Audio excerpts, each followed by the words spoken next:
Avtopatrul yana diqqatingiz markazida. Mutaxassislarning ta'kidlashicha, bitta avtomobil va uning haydovchisi uchun kundalik harakatda 20 dan ortiq talablar mavjud. Lekin shuni e'tiborga olish lozimki, bu asosiy talablar. Aslida esa yo'l harakati qoidalari 100 dan ortiq bandlardan iborat va bularning har bittasi hayotni himoya qilishga qaratilgan. Yo'l harakati xavfsizligi oyligi doirasidagi reyd tadbirlarining bu galgisi Chust tumanida davom ettiriladi. Maqsad yo'l harakati qoidalarini tartibga solish va piyoda va haydovchilar xavfsizligini ta'minlashdir. Dastlab yo'l-patrul xizmati inspektorlari ishtirokida xizmat oldi yo'riqnomasi o'tkazildi.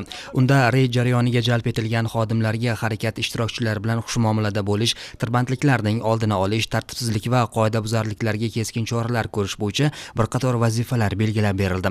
So'ngra eng gavjum va qoidabuzarliklar ko'p sodir etiladigan hududlarda tuman ichki ishlar va yo'l harakati xavfsizligi bo'limi xodimlari hamkorligida reyd tadbirlari tashkil etildi.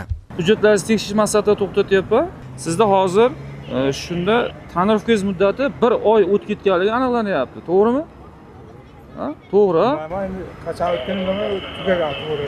16/03/2026-yil tonirovkangiz muddati o'tib ketyapti. Tekshirish davomida aniqlangan kamchiliklar bo'yicha ma'muriy bayonnoma rasmiylashtiraman aka. Viloyatimiz hududida 20-apreldan 20-maygacha harakat xavfsizligi olib kirilyapti. Shu munosabat bilan Chust tuman hududi markazida reyd tadbirlari o'tkazilyapti. Reyd tadbir davomida ishonchnomasiz transport vositasini boshqarish, tonirovka muddati o'tgan, davlat raqamisiz, bundan tashqari markaz hududi bo'lganligi uchun piyodaga yo'l bermagan qoidabuzarlik bo'yicha ma'muriy bayonnoma rasmiylashtirib xizmat olib boryapmiz. Reyd davomida haydovchilik guvohnomasisiz, transport vositasining oyna tusini tegishli ruxsatnomasiz o'zgartirish, davlat raqami belgisini yechib harakatlanish va boshqa turdagi jami 300 dan ortiq ma'muriy qoidabuzarliklar aniqlanib, bayonnomalar rasmiylashtirildi. Tegishli tartibda esa transport vositalari jarima maydoniga joylashtirildi. Reyd tadbirlarimiz davomida ushbu Nexia 2 50W499 AA avtomobil bo'lgan avtomashinani to'xtatib, tegishli hujjatlarni so'raganimizda tegishli hujjatlarni taqdim qila olmadi. Hujjatlari yo'qligi sababli mashinani vaqtincha saqlash uchun jarima maydoniga olib keldik. Ma'muriy javobgarlik to'g'risida 135-modda bilan bayonnoma rasmiylashtirdik.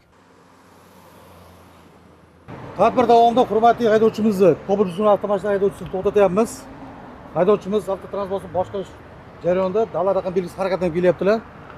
To'xtatib haydovchiga o'zini tanishtirdik, hujjatdan taqdim so'rasak, faqat notarial idoradan olgan 6 soat shartnomalar bor. Davlat raqam belgilarini Toshkent shahrida meroda yechib bergan ekanlar, lekin tranzit nomer olmasdan turib Namangan viloyatiga vodiyga harakatlanib kelganlar. Hozirda ushbu haydovchimizga tegishli tartibda ma'muriy bayonnoma rasmiylashtirib, avtotransport vaqtinchalik jarimaga qo'yib turadi. Yo'l harakati xavfsizligi oyligi doirasida Chust tumanida ham bir qator ishlar amalga oshirilmoqda. Hududlarimizda asosan Olmos hududi, Boymoq yo'nalishi, Karkidon hududlarida, shahar hududlarida har kunlik reyd tadbirlari o'tkazilmoqda. Reyd tadbirlari o'tkazilgan davomida ashaddiy qoidabuzarlar bilan profilaktik suhbatlar o'tkazilmoqda. Bir qator mast holatdagi fuqarolarimiz, haydovchilarimiz aniqlanmoqda.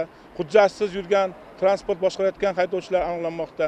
Voyaga yetmaganlar tomonidan hujjatsiz yosh voyaga yetmagan bo'lsa-da transport boshqarib yurgan holatlari aniqlanmoqda. Maqsad mana shu fuqarolarimizni tinchligi, osoyishtaligi, avariya holatlarini oldini olish, piyodalarni va yo'lovchilarni xavfsizligini ta'minlash. Bu kabi reyd tadbirlari viloyatimizning boshqa tumanlarida ham har kuni davom ettirilmoqda. Shunday ekan, yo'llardagi harakat mobaynida belgilangan tartib-qoidalarga qat'iy amal qiling. Zero yo'ldagi har bir e'tiborsizlik inson hayoti bilan bog'liq jiddiy oqibatlarga olib kelishi mumkin.